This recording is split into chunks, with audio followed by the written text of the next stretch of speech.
All right, good morning, Defiance County 4-H volunteers. This is an overview of what we covered at yesterday's 4-H volunteer update and training.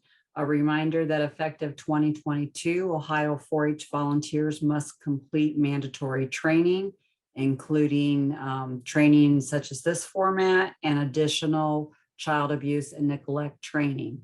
So stay tuned. At the end of this, it will go right into the required training that we complete every year for child abuse and neglect. At the end of that, you will be instructed to a website to where you can fill in your information, answer some questions, and do a quiz about today so that I can document that training was received and that you did watch the videos and answered the appropriate questions. That is the requirement for you to be a volunteer for this year. Also, for those who were supposed to complete a BCI background check yesterday and did not attend, you have until February 15th. This is an Ohio 4-H requirement. This goes straight to Ohio 4-H, the background check, and it must be done by February 15th. You will need to contact Chris Comden at the office if you did not complete that. It will require you to make an appointment downtown to have your fingerprints done, and you will have to have the proper documentation to take with you so that they know where to send that. Okay, let's get started. Enrollment for 2022, we are again using the 4-H online enrollment system. The email you received with this attachment, these links are live. So you can go to this page, which I'll bring it over right here. It's Join 4-H. This is the home page. This is the information you get every Friday. And then the Join 4-H. This is the information with the link to the website, the new member packet, tips on enrolling, a tip sheet, lots of information. Our enrollment deadline is March 30th. The Cross County Line membership form is available on that website, and this is for new Clover Buds or 4-H members who live in a different county. Doesn't matter what school they go to. If they live in a different county, they are required to do this once. So if they have not done this, Chris will send them that link, but they need to complete this information. The Extension Office has access to iPads that if your club is meeting in February and has internet access, or you can get a hotspot, we would be happy to bring these iPads to you to help your families complete that enrollment. If they're having difficulty getting in, they can call Chris Comden at the office, but they will need to know their password from last year.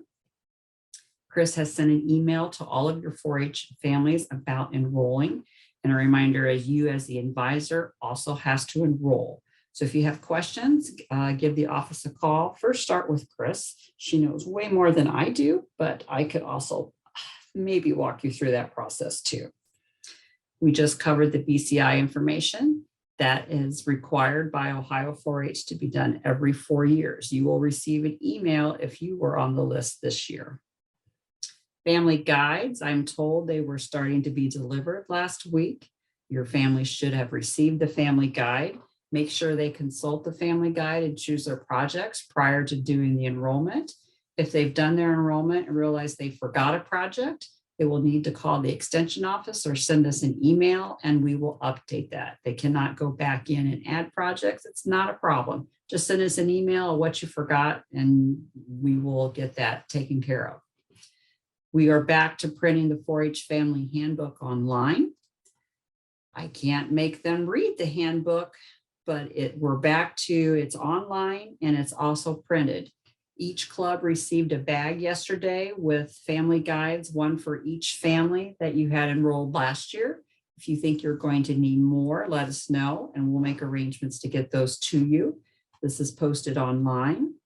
There's a table of contents that has the still project information and also where to find the livestock information.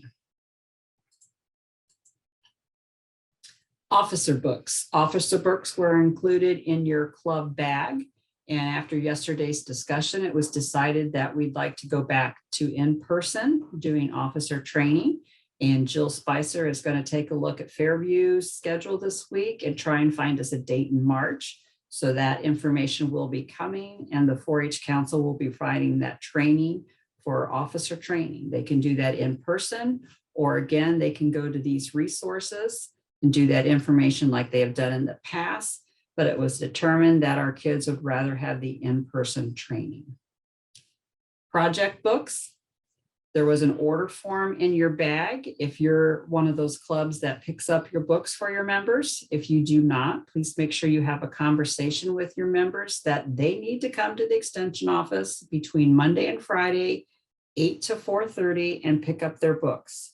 It's good that you call ahead to make sure we have those books. We don't like to keep a large inventory. This time of year, we will place an order on Monday, and it may or may not come in at the end of the week, or it may take 2 weeks. So please make sure your kids know who is getting their book, whether you, the advisor, or their parents need to pick those up. And again, call ahead. The Cloverbud theme for this year is space. We will not print the books till after enrollment is concluded at the end of March. We do have in your club bag a yellow folder that has plenty of space activities to get you started. And then that will be followed up with their space Cloverbud book, along with the coloring contest coloring sheets. Again, those will be available starting in April for your club based on the enrollment. A reminder that self-determined projects are now judged based on the day that they go to state fair. There are lots of idea starters for self-determined, and there's a general self-determined day, which would include these projects. There's a companion animal for self-determined, creative arts, family life, natural resources, quilt day, and workforce prep.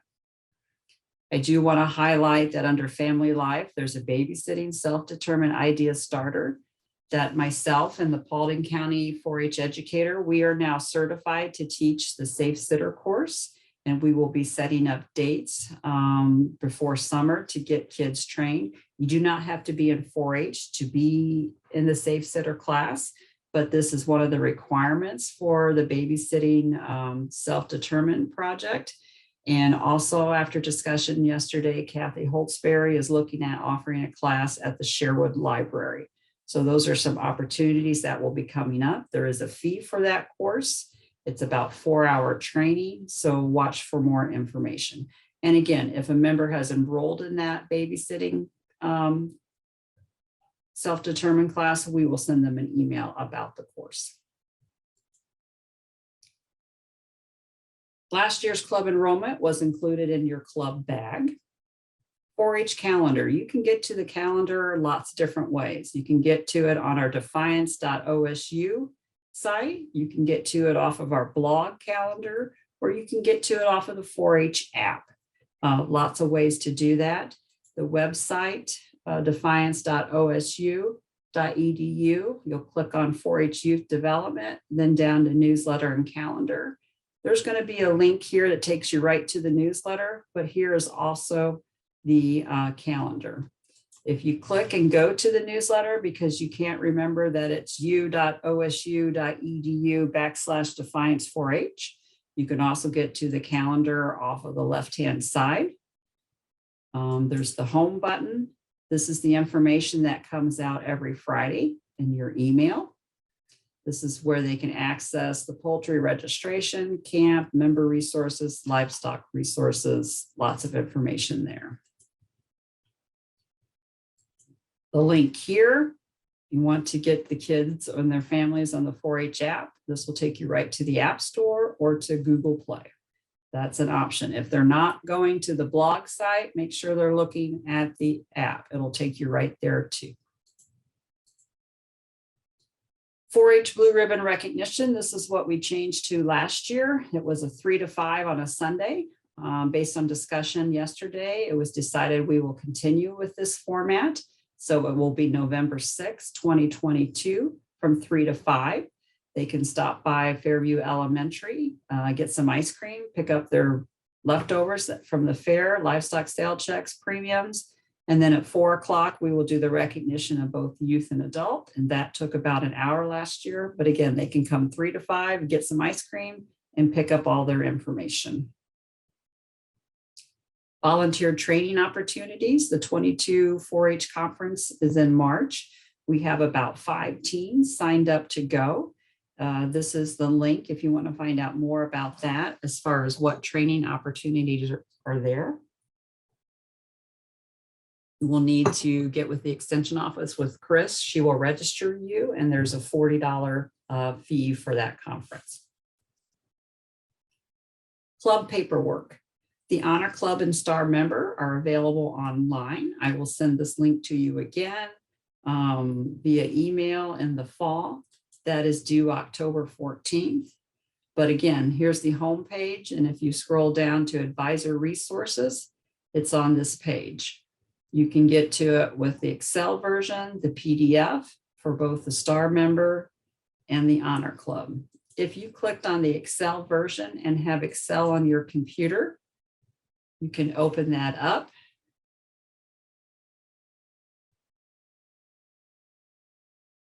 And if you click Enable Editing, let me enlarge this for you. This is an opportunity for you to fill out. You can fill it out right here. If you type in, yes, we did that, and you go all the way through, it will calculate your score for you. You will do a file, save as, and save it to your desktop, then come back and attach it to me in an email. Some changes for service projects. You can do the traditional Teen Leader Shake Shack, TSC Clover Days. We are bringing back the palette design project this year. Again, for the silent auction, this is something that people can use made out of a palette. And those will be auctioned off on Facebook. We generated $750 last year. Those funds went to purchase curtains for the multi-purpose building. In between the women's restroom and the men's restroom, we stacked the booth panels on that back wall, and then we purchased curtains with these funds to make a nice backdrop in front of that. So you will see that this year at the fairgrounds. You may also do a service project at the fairgrounds. We had great success with Hicksville Herdsman this year. They had a morning shift and an evening shift because they have such a large club. This is a great way for us to get those little things that make a difference at the fair that we sometimes can't get done with our junior fair board kids. Lots of opportunities started in April, picking up sticks, raking leaves. It's a big help. So please consider that as one of your service projects. Lots of points there. We're back to 8 meetings like we were last year. Members must attend half. They can attend more, even better. And again, to be an honor club, you will have the financial form, the long form, and officer books by October 14th. To be an honor club, I feel it's important that your officers have their required information in on time.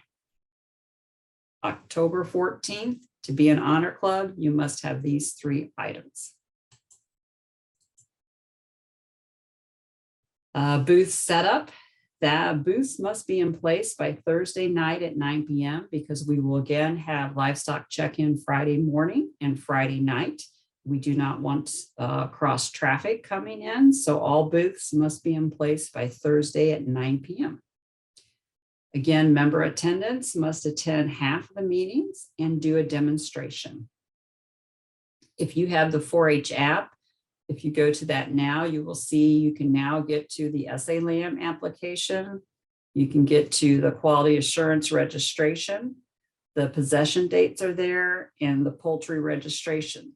This is the same area where I put the drug use notification online form that comes out prior to fair.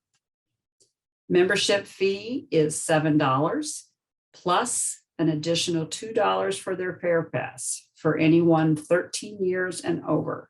So we are adding the additional $2 if you are 13 on January 1st and over for the fair pass. Junior Fair Board does not pay for a pass. This is why we got many phone calls last year in the family packets. If you're 12 and under, you did not receive a fair pass. This is the age you were as of January 1st. You might have turned 13 in February or June or July, but it's as of January 1st, what age were you? So if you were still 12 on January 1st, you are not required to purchase a fair pass. Poultry update, bulk turkey orders are due March 18th for market turkeys. They need to call the office and order. They will receive 5 free poults. They can be toms or hens or a straight run. They need to tell us, and then they can also purchase more. I will take care of the paperwork for that. June 1st, prior to June 1st, those that signed up for market chickens will receive an order link to order their chickens. They must order a minimum of 6. That is our Ohio Revised Code guideline that Desiree has to provide paperwork that shows that when she orders through TSC. The new poultry registration, that link has been publicized. They will receive that information after enrollment too, but that's on the, here's the home page and it's on the left-hand side, poultry registration. And they are asked to basically tell us what they plan on bringing to the fair. So chickens by April 30th, they will check what they're going to take. Again, I will take care of the market chickens, but if you're going to bring pullets or bantams or fancies, that tells me that if you signed up for one that's over a year of age and you signed up for one that's under a year of age, that tells me that you have to have polarum testing. When you mix new chickens with old chickens, you have to be polarum tested. Once you check that, you're going to choose this and you're going to attach from your phone. You can do this off of your phone, but you will attach a picture of your order form receipt that you ordered the chickens, or you will attach a picture of the eggs once they've hatched if you're raising your own. Either or, but you are attaching something. Then you'll go down and tell me if you're taking turkeys. Again, I will provide the paperwork for the market turkeys. In ducks and geese, this is due by May 1st, so you can come back afterwards and submit by May 1st if you're taking market ducks, breeding ducks, and the same for geese. And you will upload a file of your order form or a picture of once they're hatched. Okay, the Remind app, this is used with your cell phone. We use this in basically at the fair if we need to change the location of something or if there's emergency weather. But again, that's a separate from the 4-H app, and that's something I use with your cell phone number. Again, that's the Defiance County 4-H app. 4-H fundraisers. We are doing the Kircher's Flowers fundraiser. Those orders will be available April 1st. And will end April 22nd. They'll be ready in time for Mother's Day. You can pick up May 5th, 5 to 7. The craft show, the Junior Fair Board is doing their craft show on Sunday, June 12th. And the 4-H Endowment is doing theirs on Saturday, November 19th. We're not sure on the bake sale. That will be announced at a later date.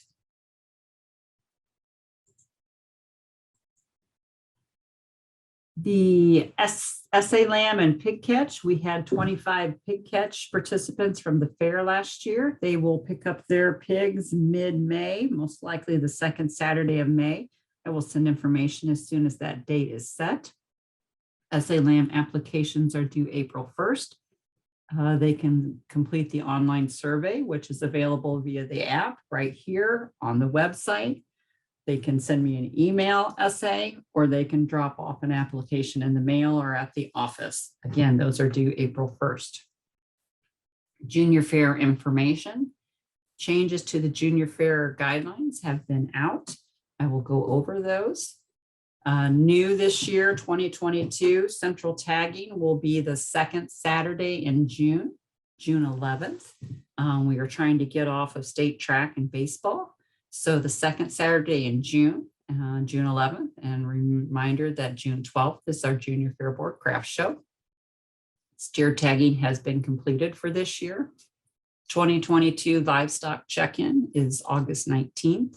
There's an 8 a.m. to 11 a.m. and or 4 p.m. to 8 p.m. A reminder that most likely you will have high school football on Friday night now. So we will check on throughout the day. Drug use notification forms will be completed online.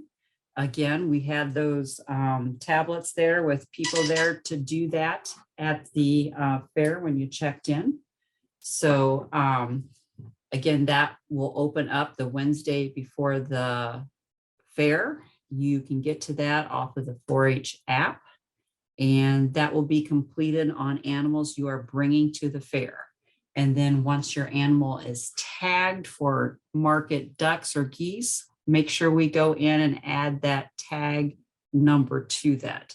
We can go back in and edit that. So it's helpful if you just get all that done ahead of time and then put NA on that, and we will go in and correct that for the market ducks and geese.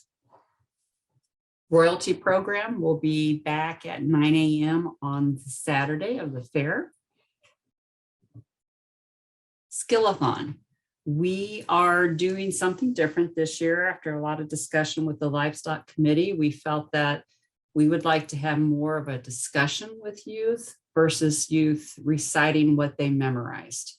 And so effective 2022, we have dropped the 3-year rotation, and we will always be parts and breeds, followed by a simplified livestock record book and a discussion. So let me show you what that looks like. The livestock record book now is 1 book per species.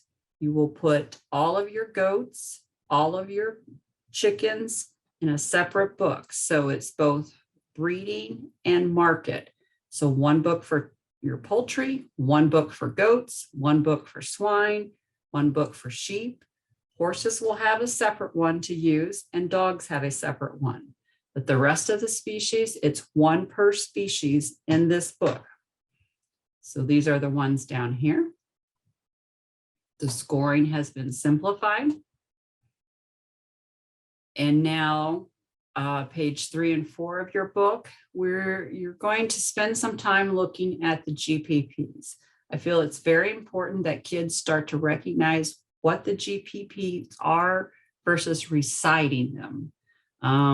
They're memorizing that, but we want to have a discussion on what do those GPPs mean.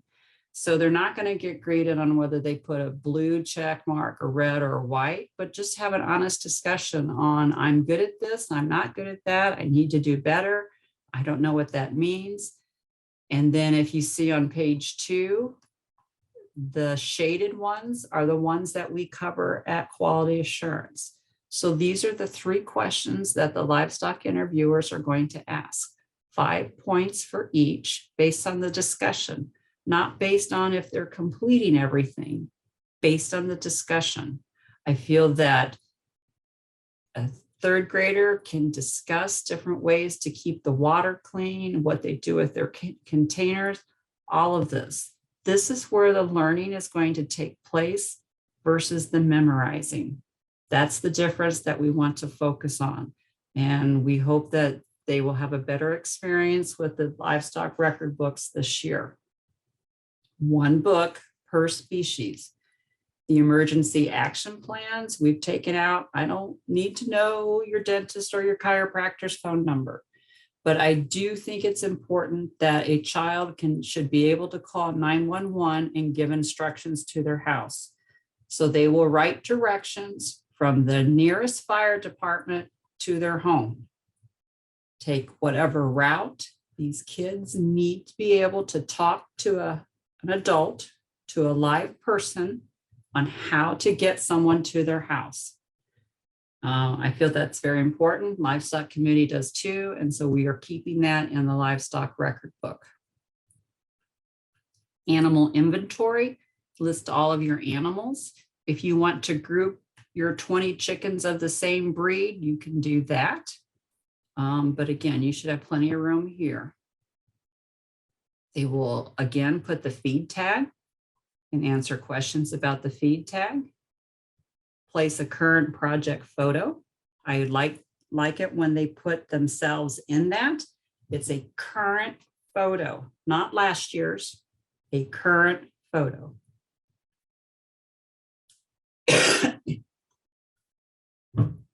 A treatment record. This is available. There's 2 of these. Again, put NA if they didn't have anything for treatment.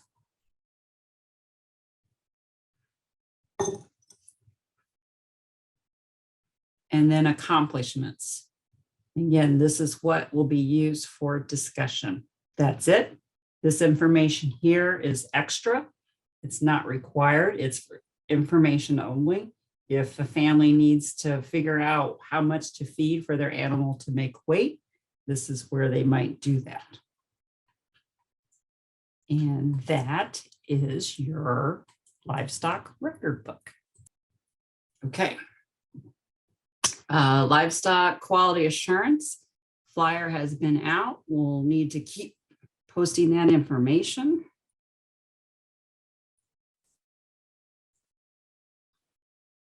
But they can scan the QR code, but we're asking them to register, whether it's in person or Zoom. Go ahead and register just so that we know. All of these counties in Northwest Ohio are teaching the same thing. So I will no longer be doing this update. You might want to recommend your kids to watch this recording for all of the updates. That would be very helpful.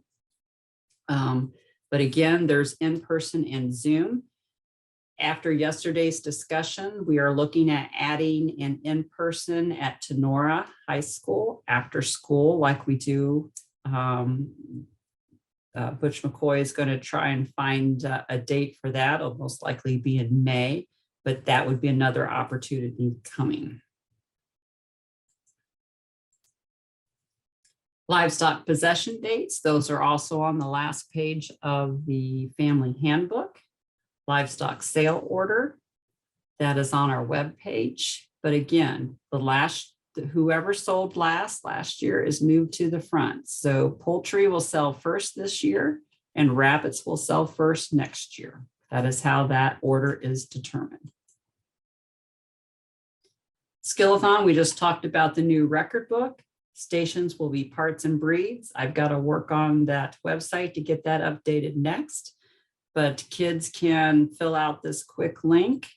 If they need a CD, if their computer still has a CD-ROM, they'll click that one, or they will click send me a link. Then as soon as they hit submit, they'll receive an email with a link and to the website and the password. I have to have a password because it's for copyright notice. It's for educational purpose. So that is why I'm required to collect that information versus just posting what the password is. Livestock sale buyer poster contest.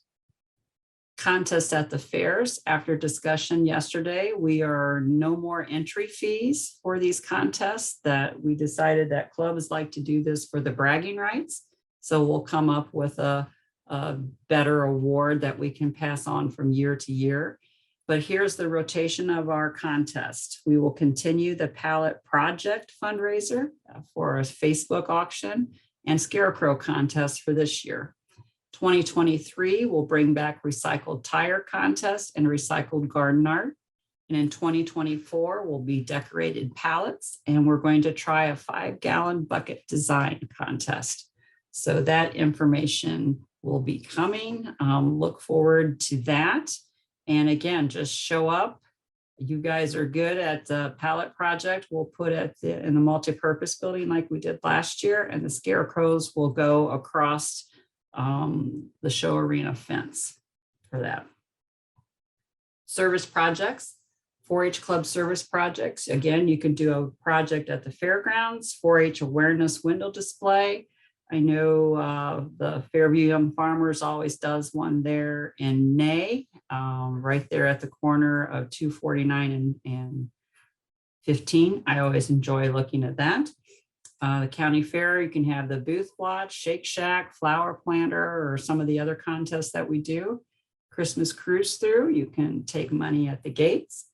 And the craft shows are an opportunity, and TSC Paper Clover Days. You can work with Desiree Mack. She would be happy to have you do 4-H promotion or also do a car wash or a fundraiser there. And if you stay tuned, you're going to see information as we head into our mandatory child abuse and neglect training. So thanks for attending this. Take a break and come back, and we have another 20 minutes.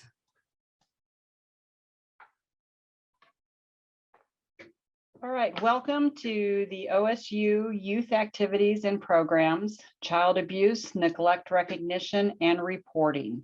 I am Teresa Johnson, 4-H educator for Defiance County. At the end of this session, Defiance County volunteers will need to complete a survey for proof of attendance. If you are watching this from another county, you need to talk with your county 4-H professional on what they would like you to do.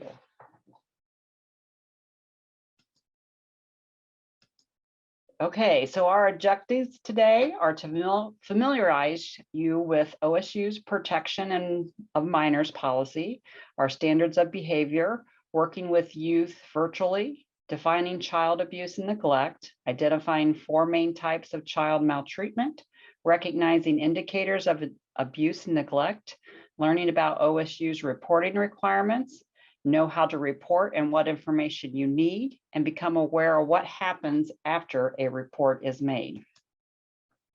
This is the link to view the entire policy on the OSU website. If you need that, your 4-H professional can get you the actual policy to you, but it is posted on OSU website. This policy applies to faculty, staff, appointees, students and student employees, including graduate associates and volunteers. It also applies to our 4-H camp counselors because they have care and control of minors and care, control, and custody of minors, also in an overnight situation. So all of our 4-H camp counselors will also be receiving this training. 4-H volunteer requirements. Program registration is accomplished by the county OSU extension professionals via 4-H online. The standards of behavior are signed each year during enrollment during the new volunteer selection process. Fingerprint background checks, clear results on file before beginning service, and then every 4 years thereafter. Annual training on the policy with a focus on recognizing child abuse and neglect and reporting specifically, along with preventing child abuse. The policy also has an accountability section, which alerts us to the possibility of site visits to our activities and programs by OSU Human Resources, as well as detailing consequences for intentionally ignoring or not complying with this policy. Why are we doing annual training? Well, just last July, 2021, the Boy Scouts reached an $850 million settlement with tens of thousands of sexual abuse case victims. We do not want to be with this in this situation. So again, we take this very seriously and we do require annual training. The standards of behavior, these are signed annually. You will do that when you complete your 4-H online enrollment. It sets an expectation for positive behavior, and it prohibits illegal, harassing, abusive, bullying behaviors, or intentionally placing yourself in a one-on-one situation with a minor. The last thing you want to be is alone with a minor. So again, it's kind of like the rules of 3. It's 2 adults, 1 minor, or 2 minors, 1 adult, but just don't be alone one-to-one with a minor.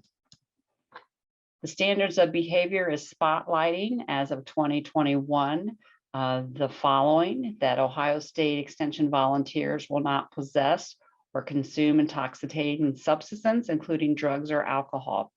While this consumption of alcohol has always been prohibited in 4-H, the prohibition has now been added to the standards of behavior as a reminder that this is not acceptable.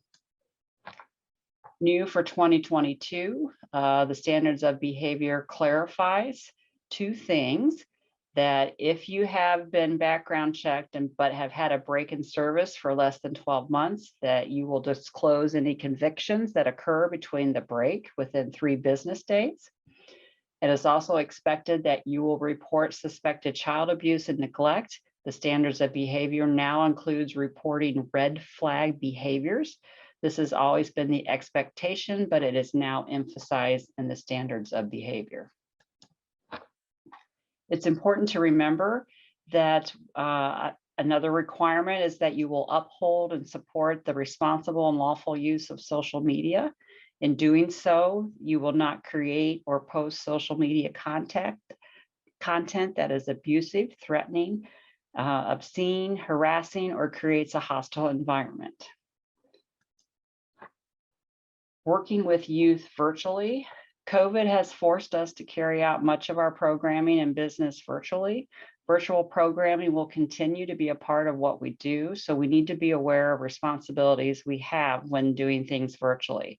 You are responsible for reporting any suspected abuse or neglect observed or shared in a virtual program. Just like you would at an in-person program or event, you need to be alert and be prepared to deal with anything you see or hear that might indicate child abuse or neglect. You would follow the same guidelines and reporting. Again, remember the rules of 3. It still applies virtually.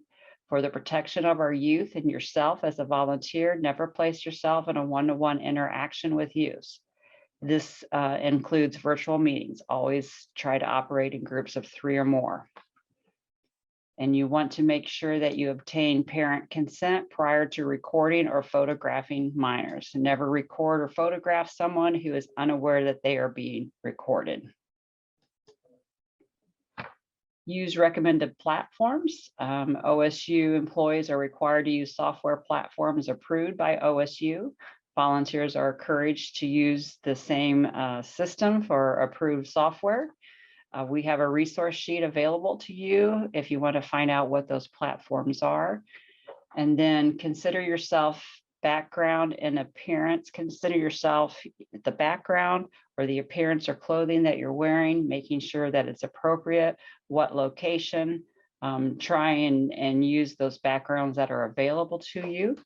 And then also make sure that you're aware of what the camera or audio feed, as far as if you can see them, they have their video on. Be aware of people coming and going. That's why it's good to use one of those virtual backgrounds. You want to make sure you disable peer-to-peer messaging going on so that they can't bully someone or say mean things with a message. Waiting rooms can be a great safety feature. And then also wearing headphones helps to keep your conversations quiet and eliminate distracting background noise.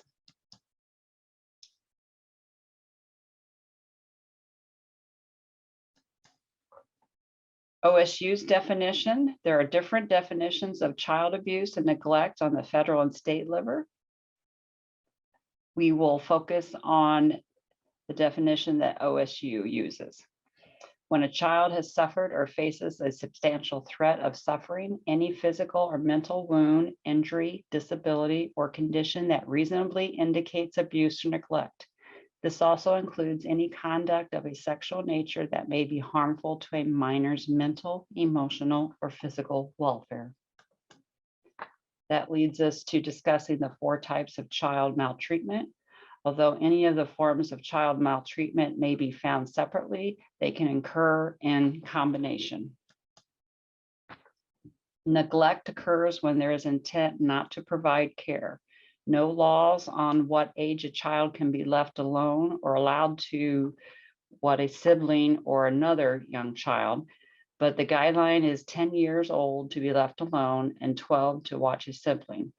Obviously, maturity and how responsible the child is, or can the child be trusted, or does the child feel comfortable being left alone or responsible for another child, is all taken into consideration. Again, neglect is the failure of an adult to provide for the child's basic educational or medical needs. Emotional abuse. Emotional abuse are degrading comments, name calling that negatively impact our self-esteem. It can be criticizing, belittling, or rejecting. Chronic acts that interfere with psychological and our social development. Sexual abuse, when a person uses power directly and directly involves a child in a sexual act, involves the child in pornography, or forces a child to witness sexual acts. Any sexual activity with or inflicted on a child, and the act may be for sexual gratification of the perpetrator or a third party. Sexual abuse is never okay for a person in a position of power to have a romantic or sexual relationship of any nature with a minor, regardless of the age of consent in Ohio being 16. So it's anyone is a minor and under the age of 18, this applies to them. It is never okay for a person in power to have that type of relationship. Who are the positions of authority? This could be 4-H advisors and volunteers, camp counselors, 4-H project judges, trainers, fair board directors, teachers, administrators, coaches, or anyone in a position of authority over a minor. This person in authority may be guilty of sexual battery. And that is the Ohio Revised Code reference. Physical abuse. There are many questions about physical abuse, whether or what happened. Any physical injury inflicted on other by an accidental means, other than an accidental means. So what we're looking at is the severity or nature of the injury. Where is the injury? What is the size and shape of the injury? Does the story match the injury? Is the child consistent? Is the injury consistent with the child's abilities? We also want to look at how many injuries does the child have? How often is the child injured? Indicators of child abuse or neglect might be bruises, welts, suspicious marks, suspicious burns, excessive burns, child's behavior, if they're in pain, excessive hunger of the hoarding food, excessive tiredness or tardiness, appropriate clothing.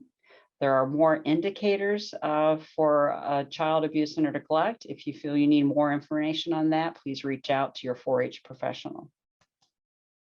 Indicators of child abuse or neglect from the parents may appear disinterested, fail to return phone calls or make appointments, or they're constantly late for appointments, become angry and threatening or defensive, refuse to discuss a child's problem, refer to the child as different, bad, or a rotten kid, or being overly protective.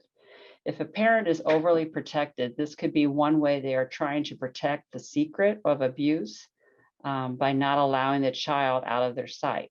If a parent feels inadequate, they may not be equipped to appropriately address the challenges of parenting and may be abusing or neglecting the child. If a child confides in you, here are the do's and don'ts. Remain calm, never ask leading questions, do not investigate yourself, don't promise that you won't tell. You need to take action immediately and maintain confidentiality. It is not the job of you to investigate, but it is your job to report. Reporting, required to report immediately, just one phone call. If it's imminent danger, please call 911. If it's non-life threatening, the call is made to Children's Services, the 24-hour hotline, or call your 4-H professional, and together you will make the next phone call and fill out the appropriate forms and information. What's going to be helpful is for you to know the name, age, and address of the child, the address of the parent, the name of the persons you suspect is abusing or neglecting the child and their address if available, and the reasons why you suspect abuse or neglect. All of the above information is not needed to make the report, but it is very helpful. If you're not sure you have enough information to report, always err on the safety of the child. We are required to report within 1 business day. We need to file that report, and the volunteer should contact the county professional, and we will make the appropriate report together. This is the website that we will go to report the abuse or neglect. It'll be a fill in the blank with all the information that you have. The reporting, as mandated by the Ohio Revised Code, is an official professional capacity or suspects or knows. There's a moral or ethical duty. And giving your name, you need to give your name, but it is never released by the Ohio Department of Job and Family Services. Protection is provided by the Ohio Revised Code. Immunity from civil and criminal liability for reports made in good faith, and you're also protected under the OSU whistleblowers policy. What to do if confronted by a parent? You do not have to tell the person, or if you don't feel comfortable that you did the reporting, they have no way of knowing for sure it was you. Even though they might say, they told me it was you, I know it was you. They're just fishing for it, and you are certainly able to deny that.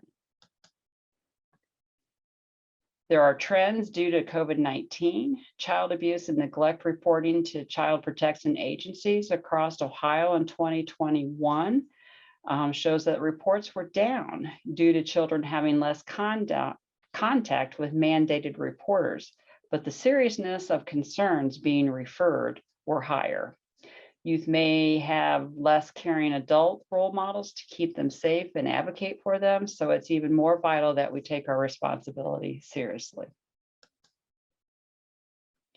After the report is made, the intake, there's an intake and risk assessment. There's investigation and ongoing involvement.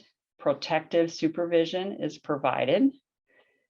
Custody and placement and legal action might be the case. There's a case plan is written that documents the outlines, the services and methods and behaviors that the family is to complete.